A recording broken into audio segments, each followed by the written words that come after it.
Hello, people of YouTube. My name is Steve Gray. This is Steve Gray Reviews, and today we are going to be reviewing Season 1, Episode 5 of Final Space. So, yet again, it starts off with Gary about to die, and that is getting super annoying, as I said in a previous episode of my reviews. I don't care that he's about to die, because I know he's not going to die, because obviously you're not going to kill the main character off 5 episodes into the first season.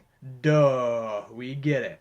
So, basically annoys me because it's taking something that is like 23 minutes roughly with commercials, because you got to factor those in obviously, and it's basically cutting it down to like 21 minutes and taking out ample airtime for the episode where they could be giving us more content. Instead, they're just having him float around in space like he's almost going to die, and we all know he's not going to die. So we learn that whatever final space is, it pretty much has to rip apart the fabric of the universe, and the Lord Commander has this gun. Basically, it's a giant laser gun looking thing that harnesses the energy from the sun and the living things on the planet as well, so pretty much everything living in the area, and can create like this giant laser beam that is blasting into the giant warp in space to create final space. But in the process, it is pretty much ripping apart the universe as we know it. We also find out that Quinn, that did the math on a napkin, found she actually figured out how to create final space mistakenly, and she is like in a super depressed mood throughout the episode because of this. She also has super hard trust issues.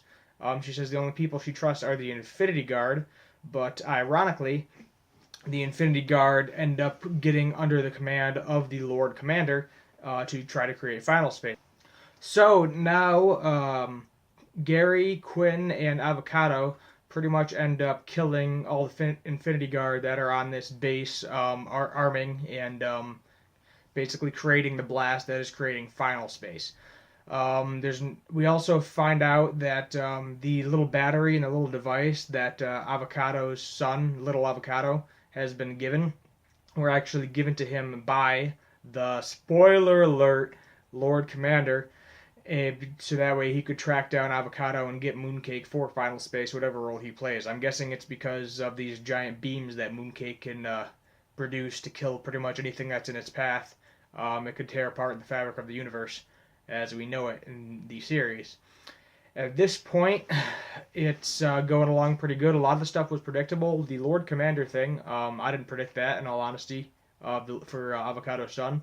I thought it was just somebody trying to help him out, but I was completely wrong with that. That was like maybe a fellow prisoner that would learn about a different character or something, but nope.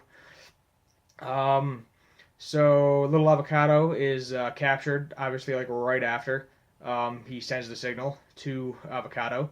And then we also find out that on this planet, that probably the funniest part of it is Avocado ends up shrinking, become a little tiny thing, and they got to go through all these like laser induced electrified beam things to try to sneak into the base to disarm the laser, which Mooncake ends up destroying the laser with his powers, but in the process, the laser kind of peens off to the side and cuts some planet in half, completely blowing it up.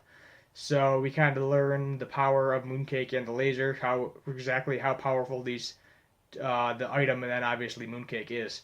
There's not much to say in this episode. It's pretty straightforward. Quinn finally gets her trust of Gary a little bit, although I doubt there's going to be a relationship there, or it will slowly develop throughout the rest of the season.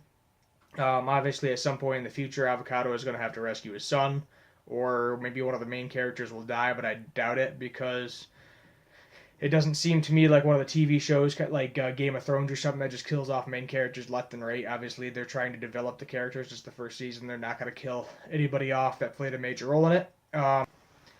So Kevin, surprise, surprise, becomes pretty useless again. They try to leave him to fix up the ship when they crash on this planet, but he just ends up messing around, and all the other robots end up fixing it, like Noodles, etc. All those other guys that Gary wrote names on their heads. There's a part where he ends up making out with the fridge, Beth, which I thought was pretty funny. They also have, like, the robots are going to fight Kevin, and be like, oh, we're all going to kill Kevin because we want Beth for ourselves. It was a pretty funny scene in there. But there's not much else to say about the episode. My personal thoughts, it wasn't the best episode. I personally liked episode 4 better. Hopefully there will be further character development. I keep thinking, and you're going to hate me because I keep saying it over and over again, it is very kind of like a Rick and Morty ripoff, and I think they purposely put it right after season 3, a few months after season 3 of Rick and Morty ended, so that way they don't have to try to compete with it because they wouldn't be able to.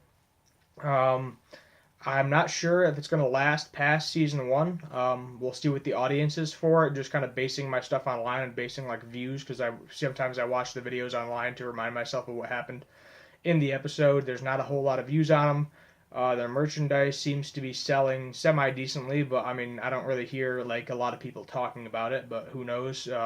Maybe there's something on Reddit with a lot more people talking about it. I don't want to say the show will end after the first season, but who knows? Maybe more people. Maybe it's for a younger audience. I think, in my opinion, it probably is for like a younger audience because a 14-year-old, 13, 14-year-old, in my opinion, shouldn't really be watching Rick and Morty. But hey, that's me. Whatever your opinion is, that's you. So, yet again, my name is Steve Gray. Remember to like and subscribe. This was a Steve Gray review. Have a good one.